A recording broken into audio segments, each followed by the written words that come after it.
Kartais gali nutikti taip, kad žmogus gyvena ir iš esmės jo gyvenime viskas gerai. Ir tas yra, ir tas padaryta, ir tas pasiekta, ir anas nuveikta.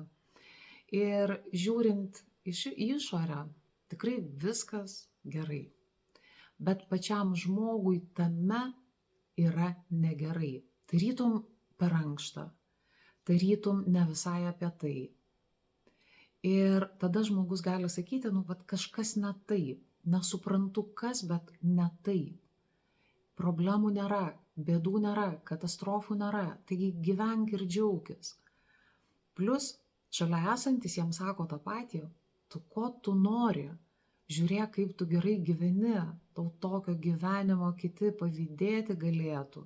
Nusiramink, džiaukis, būk dėkingas už tai, kas yra. Bet nuo to žmogui lengviau nesidaro. Jam vis tiek kažkas negerai. Slegiančios būsenos nutinka be priežasties, pykčio protrūkiai be priežasties ir taip toliau. Ir tai gali būti ženklas arba signalas, kurį siunčia mūsų esmė per mūsų emocinės būsenas, kad kažkas ne taip savirealizacijos temoje. Kažkur ne ten, kažkur ne apie tai, kažko per mažai. Kažkas ne taip. Jeigu yra jausmas viduje, kad kažkas ne taip, tai iš tikrųjų yra kažkas ne taip.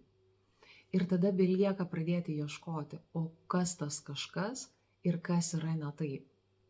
Nes kitaip tos būsenos slegiančios, jos neišvengiamos.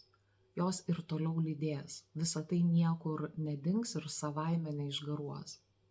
Tad jeigu šita tema įdomi, kviečiu prenumeruoti kanalą, klausytis vaizdo įrašų apie savirealizaciją.